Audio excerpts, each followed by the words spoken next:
Peace and welcome or welcome back to another episode of the Tarot Alchemy Podcast. I am Sierra, and for today's episode, for Leo season specifically, we are going to get into the energy of the Strength Tarot card, but not just its archetype. We're going to be looking into the energy of Great Mother Sekhmet to explain and explore this energy a little bit deeper. So in tarot decks such as the Kemetic Tarot deck, they like to describe this card as one that is of courage, inner strength, and bravery, but also one of righteous rage and dominance and strategic thinking. For today's episode, there is nobody else that can help describe and really ground this energy better than my guest for today's episode, and that is Rekhit Kajara, that is here with me today. How are you?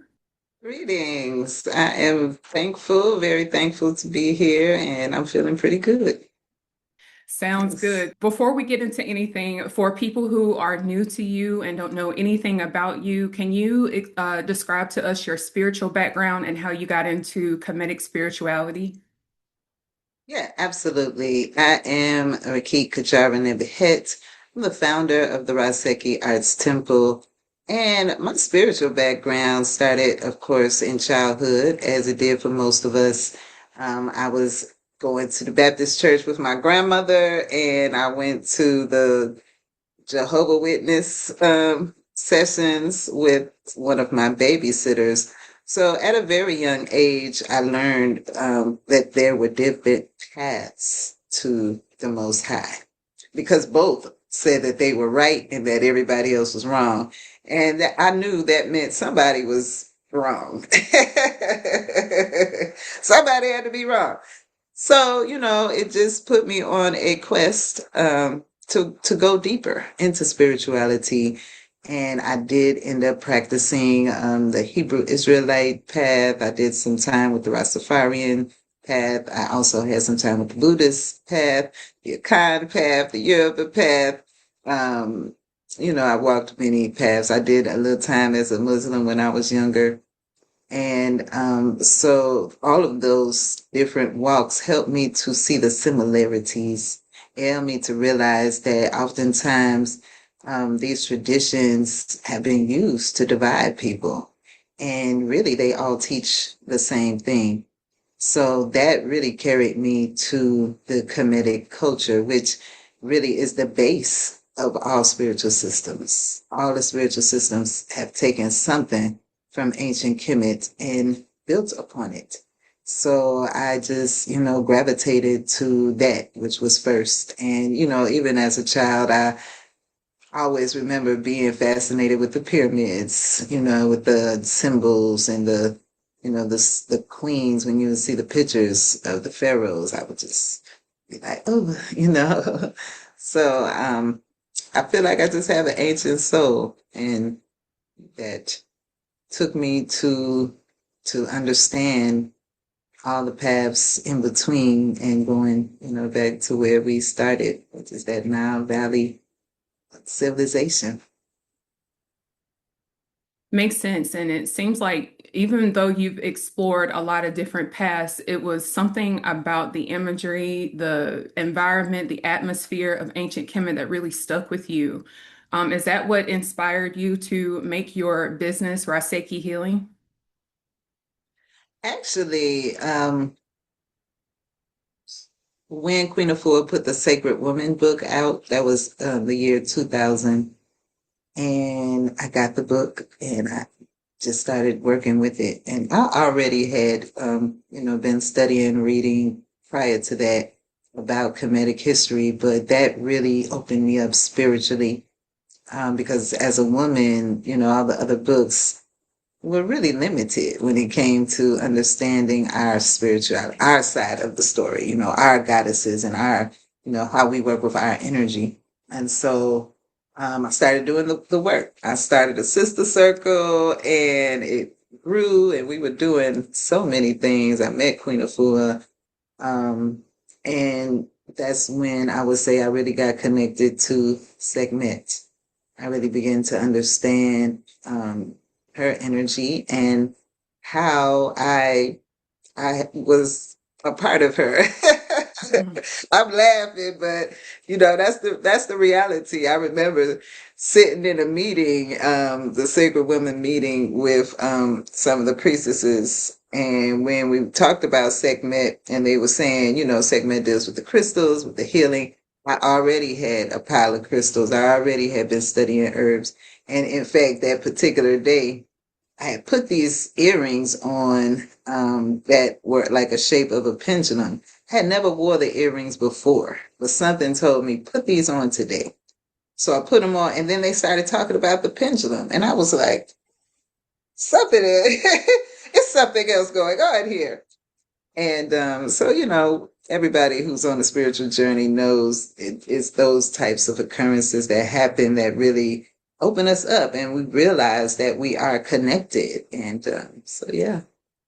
It's funny that you say that because the way I found you was through a sequence of synchronicities also. It was the last year of me being in the military, and I really started learning how to meditate. And I remember one specifically where I was introduced to this energy, and all I could remember is a lot of red and an ankh. And I had no clue who Sekhmet was. I had no clue about Kemeticism. I was just like, what does all of this mean? And so, me with my Virgo brain, I want to go and I want to research, I want to tinker around. And then I ended up finding your page on Instagram. And then I saw the retreats and I was like, I don't know how I'm going to get there, but I need to get there because there's something in what I'm experiencing now that is feels so divinely aligned with even in the beginning of my own spiritual journey. And like you said before, it seems like everybody was saying the same thing once you boil everything down to it, but everybody's so I'm right, you're wrong about spirituality. It's Right. confusing to people who are in positions like anyone who's at the beginning of their journey or anyone who's trying to deconstruct religion, for example, to be in a space where they can receive the knowledge without feeling like somebody has to be right and somebody has to be wrong. So I think that's the perfect way to describe what's going on here with us in this seat together like this, and maybe somebody Yes. that comes across this video and this content maybe be able to see you in a different light and recognize that everybody has their own path, but this one is the one that resonates for me, and this is where you can come and get this type of knowledge. So that makes perfect sense to me also. So we're talking a lot about Sekhmet.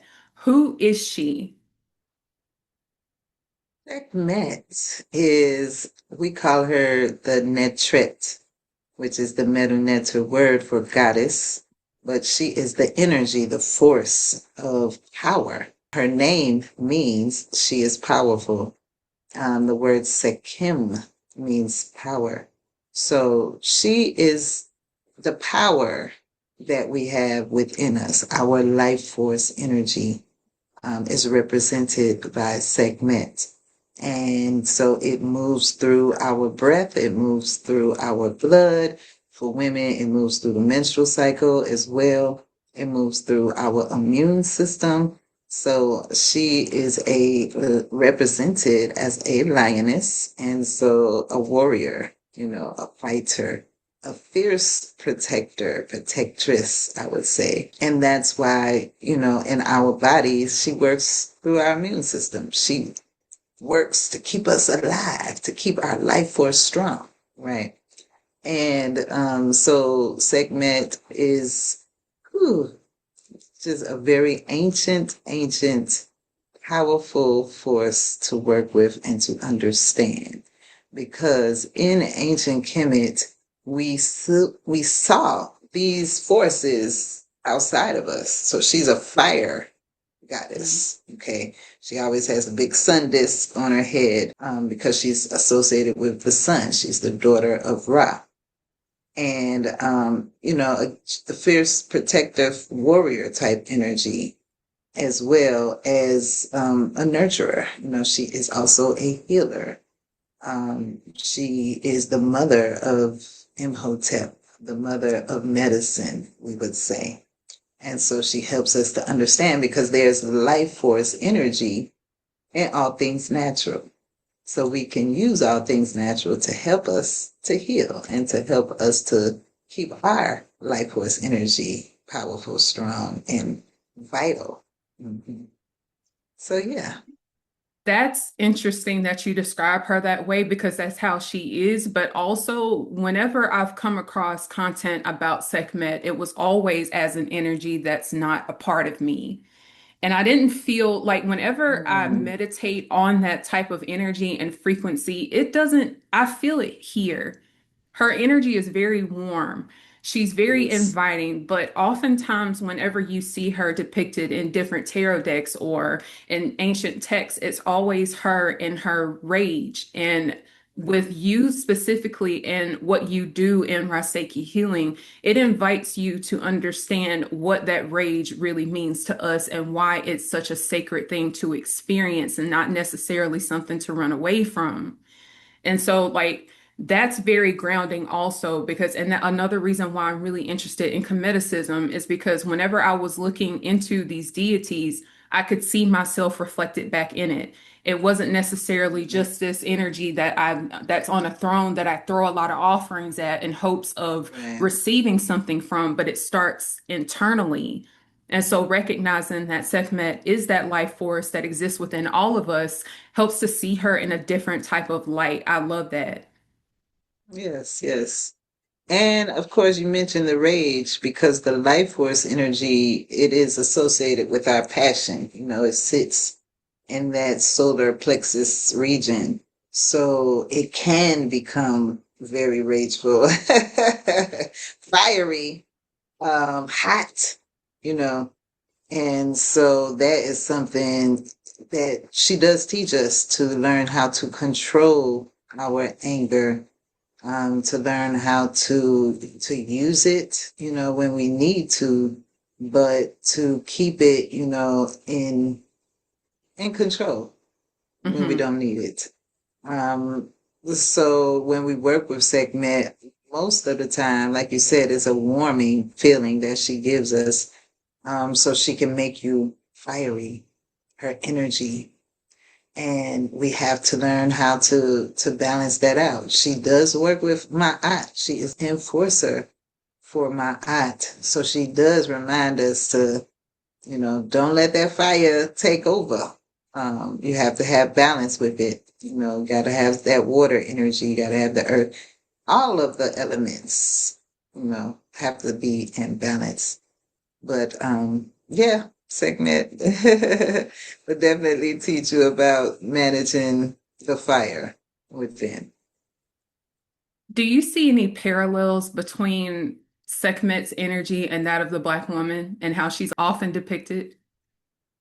The angry black woman definitely comes up, when I think about Sekhmet's energy, because it's a deep rooted anger that a lot of black women have, including myself, especially when my children were younger and I was struggling, their fathers weren't doing anything, and it created a lot of anger, bitterness, resentment within me.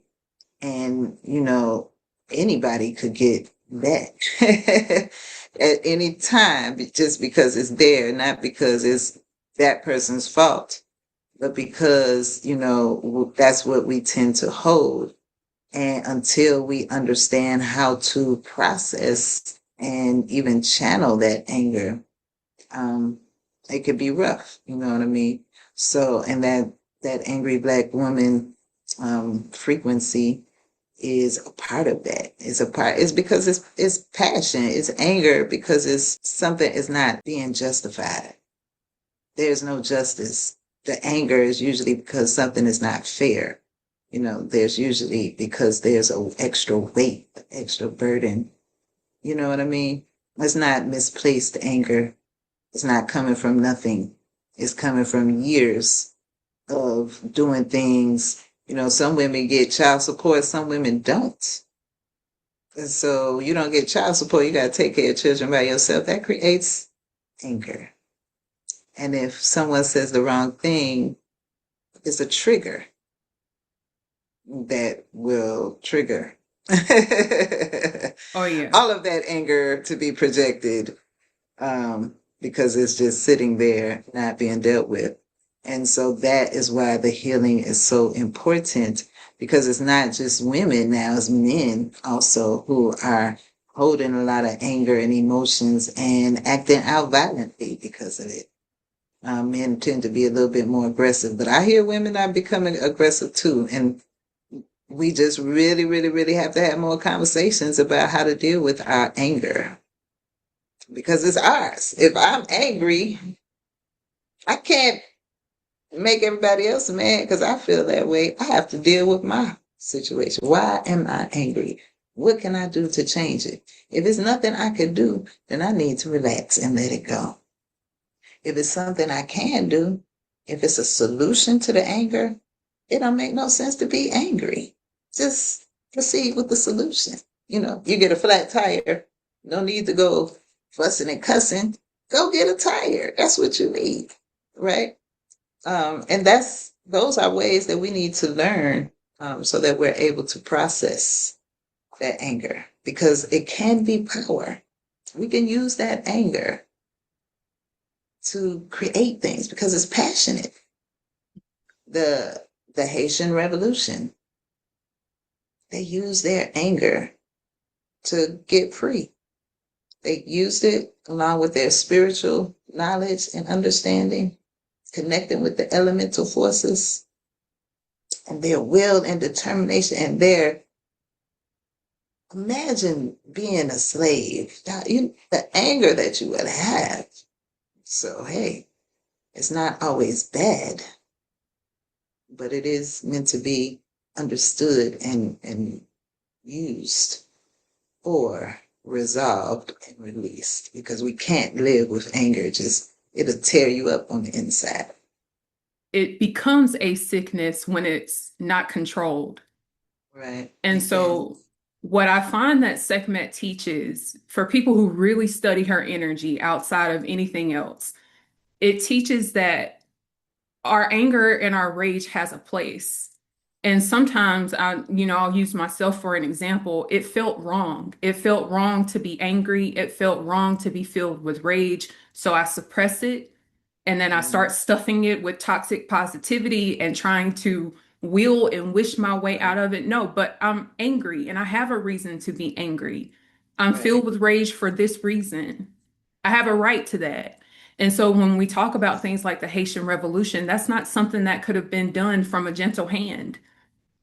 Exactly. That's something you needed, that force, you needed that brute strength with control, with reason, within reason, to be able to bring forth change in a way that is revolutionary. And so when I think of Sekhmet overall, she teaches you that that rage has a place. But what people don't often understand is that she comes with that rage and she also comes with healing. So she has the antidote and she has the medicine and the antidote both wrapped in one. So it's not that you only contact Sekhmet when you need to be about your business, for lack of better terms, but also to hone that in. And so when I think of this energy specifically, and the strength card and your cards that we're going to talk about here in a second, you begin to peel back the layers of the source and the root of that anger and rage. And so the reason why I ask that question specifically about rage and the Black woman, there's a lot of parallels there. And we often get depicted as angry without understanding the reasons why we're angry to begin with. And a lot of that anger is not just ours, it's ancestral, it's generational. It's unresolved anger and rage that has been transformed down to us. We can't do anything about it from their standpoint, but we have the opportunity to fix that within ourselves, heal that within ourselves. And so, what I find beautiful is that you created this oracle deck specifically dedicated to Sekhmet. What was your creative process like? What inspired this project for you? Well, I've been working with Sekhmet, like I said, since the early 2000s, and understanding the many levels and aspects of her energy. And so it brought forth a lot of creativity within me and my family, actually. And as I was writing books and going out, talking to people, working with people, people started asking me about having card deck. And I said, okay, yeah, I work on that. I work on that. And I put it in the back of my mind. I thought about how I would want to do it, but I'm not an artist. And this was maybe like 2015. So I started, working on it, how I would want, just visualizing. It was not until maybe it was the year of COVID. I had a good sister who was an artist who I had been trying to work with for doing a children's book product. And she said she was open to work with me. And when she said that, her name is Yes Linus, by the way. So send her a shout out. We got to talking about Sekhmet, and I said something about doing some Sekhmet cards, and she was like, "Oh, you would love to do something like that." I was like, "Really? You could, that?" She said, "Yeah, yeah." So it was just really like that. Like Sekhmet brought us together in the divine time. She began to work on the cards, the illustrations. I began to work on the messages. And we finished almost around the same time to complete the project. But it was really because of Sekhmet's energy. One of the things that I learned from her years ago is that more people need to understand her energy, and more people need to understand the energy of ancient Kemet, and to honor our culture, to honor our traditions, that type of thing. So, pretty much everything that I'm doing is in alignment with that. I'm here to help my people, uplift my people, share information that's going to assist with the healing, because we have so much to heal from. Like you just mentioned, the angry black woman, and then we have, I don't know what we would call the men, but I will say that everyone needs healing, and it is everyone's responsibility to heal themselves. A lot of people like to run to a doctor, but the doctor is just going to give you a pill. And is that really healing you? That's the question you need to ask when you go there. It may help you to get through the pain or whatever, but you still have to go back to the root cause of your sickness. And that root cause is usually mental, spiritual, or emotional. Something that has not been resolved. Sometimes it's anger, because you're holding on to it for too long. We're not meant to just be mad forever. Like you said, we need to pay attention when we feel it, because we have that feeling for a reason. But when we feel it, we should process it. Understand exactly why you're angry. Are you angry because he said something? Or are you angry because of what he said? You know what I'm saying? Some people, they just be mad. Don't even go through the process of understanding the anger. And that is why they're mad the next day and the next day and the next day. Because they never really went through. Because after you go through that process, then you could determine, is it even worth it for me to keep holding these feelings or not? And if it's not, let that stuff go. I agree. And when it comes to your oracle deck that you have, what ways can a beginner who's never come across an oracle deck or anything of that sort, what would you recommend they do first with their oracle cards? Well, oracle cards are very helpful on your spiritual journey, and so you want to treat them as such. So, smudge them. We always say you want to smudge the cards. And then I encourage you to get familiar with them. Okay. Look through all of the cards, look at all the different images, look through the book and read it. Read it like it's a book so that you're familiar with the messages. Most people don't do that, but Virgos. We go ahead and read that book, child. Every And it's time. really the best way. Any cards you get, you should do that. And then of course, you know, pray with them. Like whatever spiritual practice you have, you're dedicating these cards to, they are already Sekhmet cards, but you want your spirit guides to work with you with the cards as well. If you're not familiar with Sekhmet, you can ask your guides to work with you so that you get the divine messages that you need.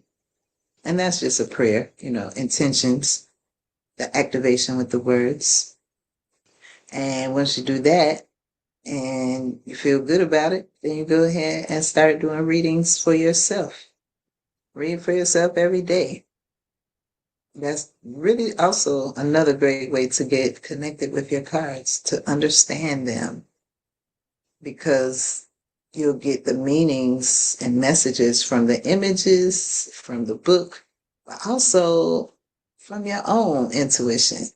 You will get messages. And so if you're reading them every day, it'll really start to click for you. That's been my experience. And don't be reading for other people before you master your readings for yourself. That's out of alignment. I don't know who teaching y'all, but don't do that.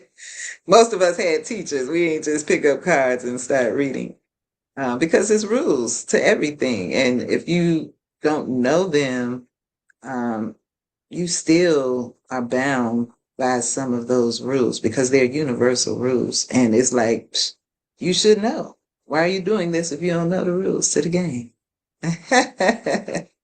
So yeah, but with my cards, um, they are good for anyone who's just beginning. Working with Sekhmet is not scary. I've had some of my students who say they're scared to work with Sekhmet because the lioness energy, the ferocity, and a lot of people do tap into that side of her, but that's just one aspect of Sekhmet, and you only have to call on that side of her if you need it. Call on the Mother Sekhmet. You call on the great mother side of Sekhmet, and that's, what you would get, a mothering, nurturing energy. So, it's no reason to be afraid. Working with the African spirits is very powerful. They really come through in a beautiful way so that we feel that connection. And yeah, being connected to Sekhmet is a beautiful thing. It's a powerful energy. We need that right now, especially us women who we've been dealing with exploitation, oppression, violations, all kind of stuff. And this is a time where things are changing. And the Sekhmet energy can help bring forth those changes in a beautiful way. I agree. And when you mention that people are often scared to work with Sekhmet, I really implore people to break that down and what that means within yourself. Like, are you also afraid of your own rage? Are you afraid of what it looks like to, do you think you'll be out of control? Do you think that it will negate everything that you've done? Do you think that it means that you're ungrateful? It's really breaking down what sacred rage actually is, learning what the root of it is within yourself, and then processing that in a healthy way. And that's why I love your cards also so much, because it gives you multiple dimensions of her energy as well as ways to heal it. And so I love that combination of both recognizing that anger and rage has its rightful place, but then also giving the medicine within those cards also. I love how you broke that down. You have them set up in a couple of different sections, where you have the Sekhmet card section where you break down different names. She's also known as the Lady of 10,000 Names. I have that correct also. Right, You right. explain a couple of those. Which one speaks to you the most in your life right now? Ooh, in my life right now, Or any Sekhmet. of the cards, rather. I actually do go through the different aspects at different times. I really do connect with the enlightener aspect of Sekhmet, that energy of, light, staying light. One who brings joys is one that I am working with now to bring more joy into my life as well. And I would just say, working with the cards in that way, working with the different aspects as you need them. Sometimes you might need a little magic. Sometimes you might need Sekhmet of the knives, depending on your situation. And that is what I think is a good too. Like you said, having the 10,000 names and the different aspects, which are different aspects of us as women. Absolutely. Yeah. And so you also you have them also broken down by colors and by crystals. So when someone who's new working with this energy, or rather experienced, how can we utilize those colors and those crystals to help either soothe or enhance that energy of Sekhmet in our lives? So, colors and crystals also have frequency. They have energy. And that is ancient science that we have not been tapping into in these times. So I feel like it's important for us to understand the science of the colors. We can use colors to shift our frequency. Think about how you feel when you see a bright, colorful bouquet of flowers, right? It automatically makes you feel good. You're going to smile, unless you just really, really low. It's the same if you go to a place like Jamaica or any island where there's lush greenery, and just seeing that lushness, it just kind of does something to your heart. It does something to you inside. And so when we understand that even wearing particular colors on specific days can help us to be more in alignment with the universe, which that is how we used to live, where that is a part of our tradition, our culture, um, being in tune with everything, not just moving by the calendar date, got to get to work at this time, not like a little robot, but actually like, this time of the summer, you want to wear bright colors. It's summer, you don't really want to wear all the dark, dark colors because the light, just things like that. And the same with the crystals. A lot of people, the Christian folks, would say that they are not good, but they talked about crystals being protection for the man, the breastplates. And I believe even using them in the temples for protection, because they do all over the world. You feel me? So we should understand they use those crystals for protection, but also because the crystals radiate particular energies out. If it's a rose quartz, it's sending out a frequency of love. Just having it in the room, people who walk by will automatically tune in to that love frequency. The same with a black stone. You can set it in the middle of a room. Everybody who walks by is going to absorb something off of their aura. They don't even have to touch it if it's big enough. Not them little tiny, tiny stones might not work like that. Got to get one at least as big as your hand, but it will be able to work in that way. And so, when we understand those simple things, it could make a whole difference in our lives. Some hospitals now have what they call a blue room. And it's the room where people want to go and get some peace of mind and relax. So, it's a high science that is used all over the world. In Asia and other places, they do use the colors in their homes in different rooms for a specific reason, the feng shui, right? And then, of course, the crystals, they help to protect us from the electric magnetic influence that we're receiving from the internet and all these computers and blah, blah, blah, blah, blah, the phones, everything like that. Um, nature, Mother Nature always provides the medicine that we need. Even though man is making stuff outside of nature, it still has, those computers got some crystal chips in there. They got a little copper or something, metal. They're not all plastic. They couldn't work if it was just all plastic. And Mm-hmm. I love that you included those cards that way in your deck because it makes you more intentional and purposeful about your surroundings and what you consume. And it's not just a quote unquote spiritual experience, it's really bringing everything together in a more holistic manner.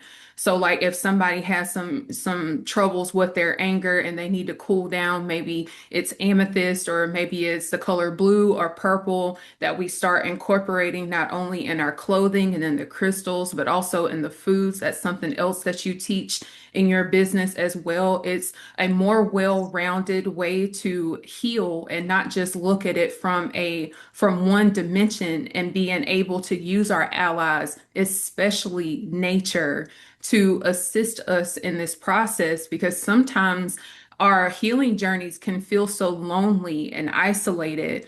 But when you are Right. intentional about using the crystals and wearing brighter colors and, getting a therapist if you need, whatever resonates for you, when you approach your healing from a more holistic manner, it really puts forth the intention and the purpose into what we're doing without it seeming so performative. You get to understand why these things work really well for you. And I love that you also included that in the card. So it's more than just exploring the archetypes of Sekhmet, which also are the archetypes within ourselves, but you also give a remedy. You also give the healing. And that's what I love about not only this deck, but also Sekhmet's energy, and especially in Leo season in general. And speaking of Leo season, do you find any parallels with Leo season and the energy of Sekhmet, or any lessons that they teach that someone could really hone into during Leo season? Oh, absolutely. The Leos are represented by the lion. And so, whether it's a lion or a lioness, their energy is very similar. They both have that energy of the sun. The Leos are connected to the sun or ruled by the sun. And so, it is Sekhmet's time, Leo season. I don't care what nobody say. That's definitely, it's a fiery time of the year. And the constellation, of course, is bringing forth her energy. And so it is a time that we want to tune into our own personal power, to recharge ourselves, because that would be the last full month of summer, or the last full cycle, not even month. Because once we go into Virgo, the next season is going to be fall after Virgo is over. So it is time for us to use that energy of the sun. That sun is still powerful. It's still a great time for the sun gazing, the recharging, sunbathing. Not just other people like to go sit out in the sun, Our people, our ancestors, people from the islands, they always go out and sit from, especially the elders. They know the sun is healing, and that we need that sun. We don't need no vitamin D pills. We can just go outside. And that vitamin D is important for us to be balanced. We can't be balanced without it. So, that Leo season, that Sekhmet energy is life force energy still, because the sun gives us all life. Everything on this planet is living because the sun is shining. And we're close enough to feel it. So, yeah, that's that Yes. energy that the Leos have, the ability to shine their lights. They're very light people. When they're balanced, light-hearted, light with their words. But of course, like with Sekhmet, if you do get on their bad side, that fire is going to be very hot. So it's best not to get them there. And definitely making sure the Leos, when they're balanced, they're able to use their power to channel that fire and use it. And that's also, a lesson for all of us that we got to channel our fire and use it. So, especially during that cycle. Mm-hmm. I That's agree. important. And if there's any time to really explore Kemeticism, it's definitely at any time, but specifically with Leo season and the emphasis on the sun. The sun was a very important and significant deity in ancient Kemet for rightful reasons, because they recognized that the sun was life force, and any period of time where the sun is not present, we cease to exist. And I don't just Exactly. mean the sun going down, I mean the sun completely being obliterated. And that's not something we necessarily see in our own lifetime, but it really places forth the significance of the sun, the solar deity, Amun Ra, Ra as its right in its rightful seat, but then also giving that expression of all of healing and being a more well-balanced representation of that energy when we speak specifically of Sekhmet. So I see a lot of parallels between what we've already been talking about now, and then understanding the sun as more than just its life force, but also as something that exists within ourselves, and recognizing that without our own life force being well balanced, it throws everything out of whack. And so that's a amazing lesson to learn during this season and to carry forth throughout the rest of the zodiac seasons and what have you. Yes, So absolutely. we covered a lot of ground today, and I feel like when we explore this card through Sekhmet, through the healing, through incorporating different techniques to be able to heal our own energy and understanding that sacred rage, it's a great time to be able to explore that energy in that light versus just looking at the card and it's telling me, okay, strength and compassion, but what does that all mean? And I feel like we covered a lot of great ground to really give a full circle meaning to that card. And as far as yourself and any last minute thoughts you have for this overall energy with Sekhmet, with the Strength Tarot card, anything. The strength card is representing the strength that we have gained. It comes up to remind us that we are strong. It makes me think of the lion in The Wiz, who does not believe that he has a heart, but he turns out to be the one with the biggest heart. And so a lot of times people who are strong have been through so many challenges, and then we get to another challenge and then we forget that we already done crossed about 27 bridges back there. Mm-hmm. So the strength card is that. It's saying you have the strength within you. Remember who you are. Remember that you are strong. And then move from that place of confidence. So in a time that we're in, um, you know, it's a lot of challenges going on around us. And we have to all remember that we are strong. We got to remember that our ancestors made it through times far more challenging than what we're going through. Imagine being on a ship, you know what I'm saying, locked down the way that they were. And they made it. Not all of them, but many of them did. And so, no matter what comes up against us, we can make it. We can push through. We are strong. We are strong because we got 10,000 ancestors standing behind us. So that even when we feel like we want to fall down, they picking us up. They're holding us up. We're standing on their shoulders.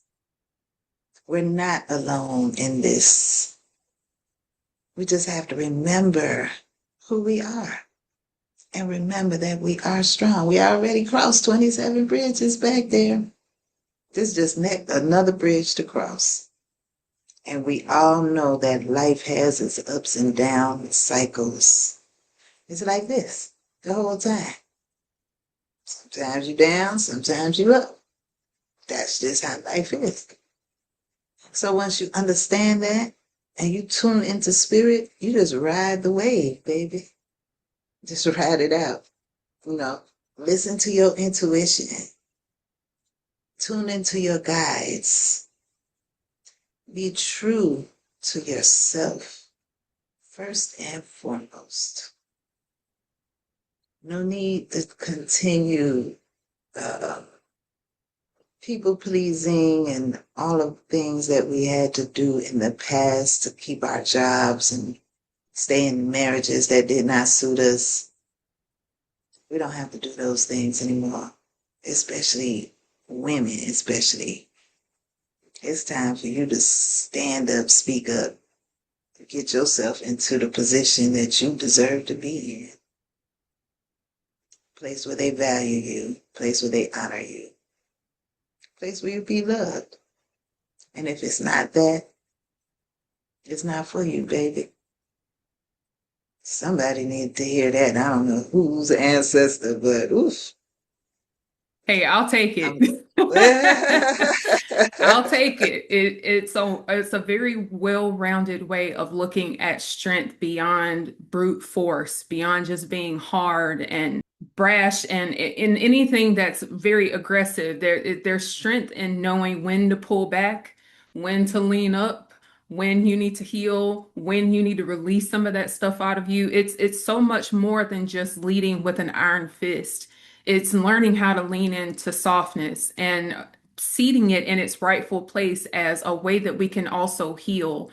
That everything doesn't necessarily respond well to being aggressive. Some things, some wounds that we have within ourselves need a gentle hand. And it's understanding the strength within us that regardless of what the second situation or circumstance is, anything that we're dealing with is not anything new under the sun. Like you said, we have 10,000 ancestors that are standing with us, and it's not just grandma and granddaddy and great grandpa. No, it's ancient primordial energy that is also connected with us, that resides in us. And having that type of strength to carry a bloodline from that far back is strength in and of itself. So sometimes we forget that. Sometimes we look at our outside circumstances and wonder how in the world are we going to be able to make it through this? But I guarantee you, the blueprint has already been written. It's just remembering that within yourself. That is also, and very much just like you said, strength. Yes, yes, absolutely. I love it. That's the feminine side of strength. The masculine side is the brute force, the fighting and I'm the strongest, but you have to have balance with it. You can't deal with everything in that way. True strength comes from within. The strongest people don't necessarily have the biggest muscles in their arms because their true strength is in their core. Them people who could lift up the heaviest weights, they usually got the strength, in their core. So we have to remember that part. Absolutely. Mm-hmm. All right. Any upcoming events, offerings, services that you have coming up that we can be privy to? Yes, absolutely. I have level one, Kemetic Reiki level one online class that we just started. There's still time if you want to join that. It's a 10-week class, and it is a beautiful time for you to do some healing for yourself. There's homework assignments and meetings every week. We have a Kemetic Reiki class coming up in Atlanta at the end of August. We'll be going to Chicago in October. I'm going to list some other dates as well. I'm getting ready to move, so I'm leaving September kind of open for the move. But also we have a retreat. We're going to do a Ra and Reiki retreat And both of my children have been raw food chefs at my retreats before. So I'm going to have them to give some instruction on preparing raw food dishes. My son, Enzi, actually did publish his own cookbook, his own recipe book. I don't know if you saw it, but people, because when he prepared food at the retreats, people would always say, "Oh, Enzi, where's your cookbook?" So he finally got his book out. It's called Don't Fight the Flavor. And so, yeah, we're going to do the Raw and Reiki retreat in October. We're going to go back to Sedona in November. I love Sedona. And then December, I really want to go to a tropical place. I'm working on that. But yeah, we're going to keep everything going. You can visit us online. I'm doing a spiritual song workshop. I think it's at the end of the month, and a release ritual. So just check out the website, RasekhiHealing.com. I just published a new journal, 30 Days of Shadow Work Journal. And of course, we have the other books, the oracle cards, and things like that listed at RasekhiHealing.com as well. Sounds good. So much gratitude and thanks to you and your ancestors and great Mother Sekhmet that has allowed us to meet in this space and deliver these messages and this teaching, this medicine, this wisdom. Thank you, thank you, thank you so much for spending time with me on this day. And many blessings, many blessings. Thank you, thank you, thank you. Yes, much love and blessings to you. Thank you so much for giving me the chance to speak with your listeners. You have a So, beautiful rest of your day. sounds good. And if you missed anything that we talked about, of course, I'm going to have it down in the comments, in the description of this video. Please make sure that you're following Rekhit Kajara and everything that she has going on. And we'll see you guys in the next episode.